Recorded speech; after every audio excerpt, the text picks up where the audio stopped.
Good morning students. Today we are going to learn new topic, new prose. विद्यार्थी मित्रांनो, मला एक सांगा, तुम्ही भरपूर गोष्टी ऐकलेल्या आहेत ज्याच्यामध्ये म्हणजे त्या गोष्टी आपल्याला बोधकथा म्हणून तयार केलेल्या असतात. त्याच्यामध्ये अकबर बिरबलाची गोष्ट होती. बिरबल जो होता तो चतुर दाखवला त्याच्यामध्ये. तसंच अजून पण खूप गोष्टी आहेत ज्या तुम्हाला माहीत आहेत, आजी आजोबांनी सांगितलेल्या आहेत आणि त्याच्यातून आपल्याला भरपूर काही शिकायला देखील मिळतं, काहीतरी घ्यायला मिळतं. काही गुण असतात, काही अवगुण असतात. मग त्याच्यातून नेमकं काय घ्यायचं हे आपण ठरवायचं असतं. ठीक आहे. तसाच एक धडा तुमच्या म्हणजे क्लास 6 सब्जेक्ट इंग्लिशच्या टेक्स्टबुकमध्ये आहे. त्याचं नाव आहे the man who never lied. ठीक आहे. सगळ्यांनी आपले नोटबुक काढायचे आहेत आणि टायटल लिहून घ्या.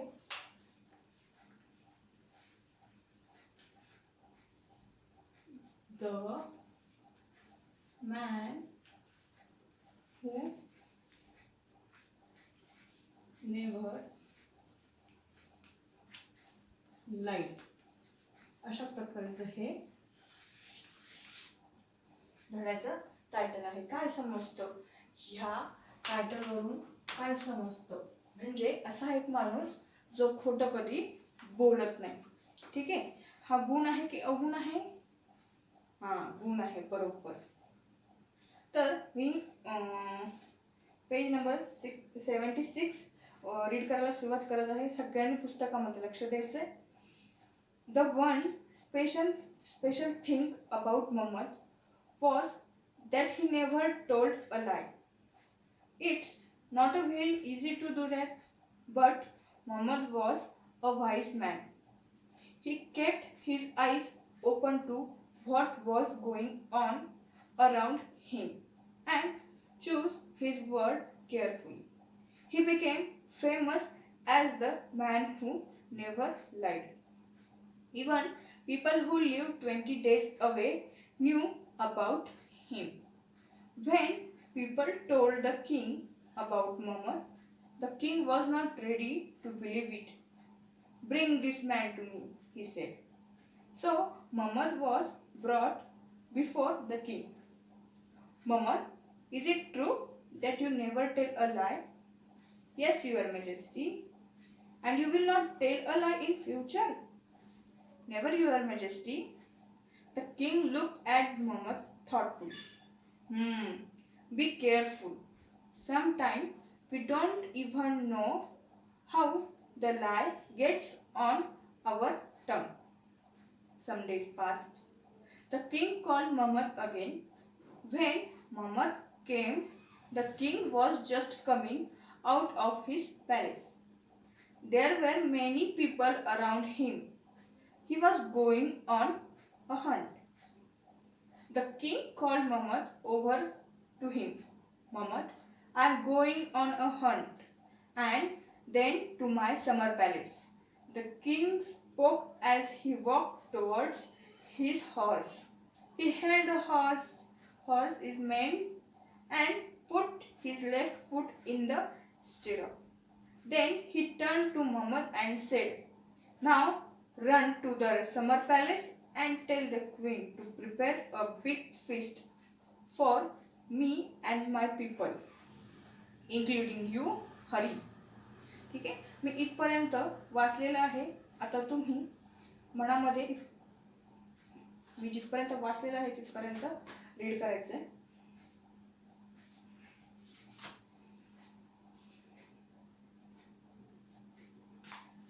ठीक आहे. सगळ्यांचं रीड करून झालेलं आहे.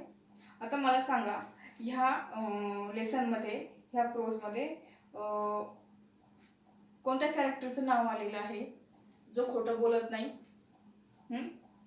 मोहम्मद. Very good. मोहम्मद नाव आहे त्याचं जो खोटं कधी बोलत नाही. हे आपल्याला साधं वाचून पण समजतं. ठीक आहे. आता मी प्रत्येक ओळीचा अर्थ तुम्हाला समजून सांगते. सगळ्यांनी लक्ष द्यायचे. The one special thing about Muhammad was that he never told a lie. Mohammed नावाचा एक व्यक्ती त्याच्याबद्दल एक स्पेशल म्हणजे एक उत्कृष्ट अशी एक गोष्ट होती, चांगली अशी एक गोष्ट होती की तो कधीच खोटं बोलत नव्हता. It's not very easy to do that. हे असे करणे जास्त सोपे नव्हते, अवघड होते. But Mohammed was a wise man. वाईसचा अर्थ काय होतो?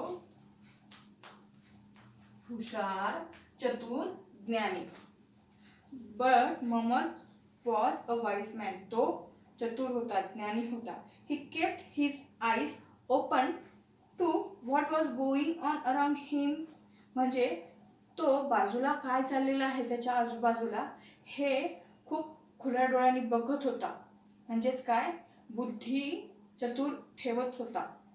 And choose his words carefully. आणि तो त्याचे वर्ड काय करायचा, केअरफुली वापरायचा. म्हणजेच काय, बोलण्या चालण्यामध्ये तो खूप केअरफुल असायचा. He became famous as the man who never lied. तो खूप फेमस होता. कशासाठी? खरं बोलण्यासाठी. खोटं बोलत नव्हता, त्याच्यासाठी तो फेमस होता. Even people who live 20 days away knew about him. म्हणजे 20 दिवस चालतील इतक्या लांबवर, म्हणजे इतक्या लांब राहणाऱ्या लोकांना सुद्धा त्याच्याबद्दल काय होतं, माहीत होतं, माहिती होती. When people told the king. जेव्हा लोकांनी राजाला सांगितलं अबाउट मोहम्मद. कोणाविषयी? मोहम्मदविषयी. The king was not ready to believe it. काय सांगितलं मोहम्मदविषयी? की तो कधीच खोटं बोलत नाही. हां, बरोबर. पण राजाला विश्वास पटला का? तर नाही. Bring this man to me. आणा त्या माणसाला माझ्यासमोर. He said. कोण म्हणाला? राजा म्हणाला. So Mohammed was brought before the king. म्हणजे मोहम्मदला राजासमोर हाजीर करण्यात आलं किंवा मांडण्यात आलं. Mohammed, is it true that you never tell a lie. Mohammed, हे खरं आहे का की तू कधीच खोटं बोलत नाहीस? मोहम्मद काय म्हणाला? Yes your majesty.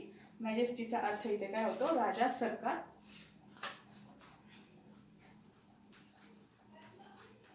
एक नवीन शब्द आपल्या वाचनात आलेला आहे. मजेस्टी म्हणजे राजा किंवा सरकार. येस युअर मॅजेस्टी म्हणजे हो राजा, मी कधीच खोटं बोलत नाही.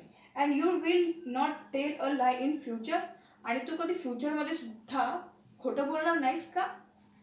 तर मग मोहम्मद काय म्हणतो बघा, नेव्हर युअर मॅजेस्टी म्हणजे नाही हो सरकार. पुढे बघूया. The king look at Mohammed thoughtfully. राजा त्याच्याकडे विचार करत बघू लागला. Be careful. म्हणजे जपून राहा. समटाइम्स म्हणजे कधी कधी. We don't even know. आपल्याला सुद्धा कळत नाही. How the lie gets on your tongue. खोटं आपल्या जिभेवर कधी येतं हे आपल्याला देखील कळून येत नाही, तेव्हा जपून राहा, राजा त्याला म्हणतोय. Some days past. काही दिवस गेले. The king called Mohammed again. राजाने मोहम्मदला पुन्हा बोलावले. When Mohammed came. जेव्हा मोहम्मद आला. The king was just coming out of his palace. म्हणजे राजा त्याच्या राजवाड्याच्या बाहेर नुकताच आला होता. There were many people around him. म्हणजेच काय, राजाच्या भोवताली खूप सारे लोक होते. He was going on a hunt. म्हणजेच काय, राजा कशासाठी चालला होता? शिकारीसाठी. हंटचा अर्थ इथे काय होतो? शिकारी. The king called Mohammed over to him. राजाने मोहम्मदला त्याच्या समोर बोलवले. Mohammed, I am going on a hunt. Mohammed, मी शिकारीला चाललेलो आहे. And then to my summer palace. आणि त्याच्यानंतर मी उन्हाळ्यामध्ये जिथे राहतो तिथे माझ्या राजवाड्याच्या तिथे जाणार आहे. The king spoke as he walk toward his horse. राजा कसा बोलला? त्याच्या घोड्याकडे जात जात बोलला. He held the horse's mane म्हणजे काय? आयाळ. घोड्याची काय पकडली त्याने? आयाळ.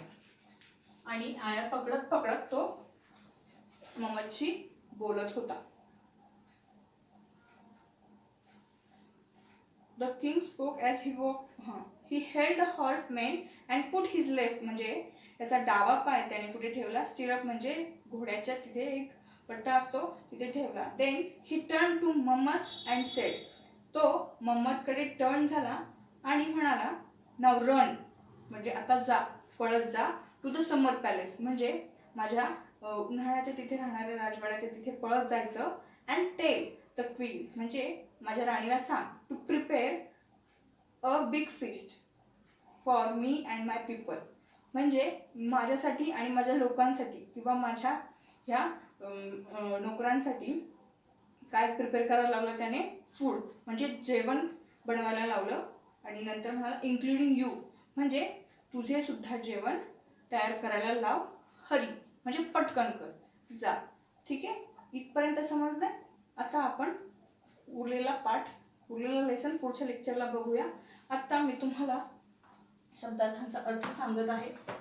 ठीक आहे, इथे वाईस म्हणजे ज्ञानी, मॅजेस्टी प्युअर म्हणजे सरकार, हंट म्हणजे शिकार आणि मॅन म्हणजे आयन. आता मी तुम्हाला काही प्रश्न विचारते, मला त्याचे उत्तर द्यायचे. ठीक आहे, वाईस आणि ट्रूथ.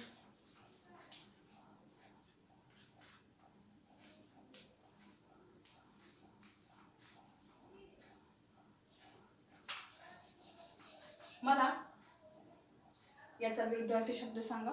वाईस, ओके, हां, व्हेरी गुड. Foolish, foolish. आणि ट्रूथ, हां, ट्रूथचा अर्थ होतो फॉल्स. ठीक आहे, आता मी तुम्हाला काही स्वाध्याय सांगते.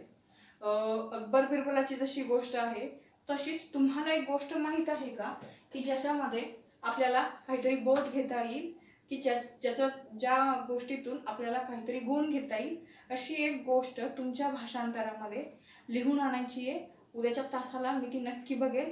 आत्ता आपण हा तास इथेच संपवूया. उरलेला लेसन आपण उद्याच्या तासाला बघूया. स्वाध्याय नक्की सोडवून आणा.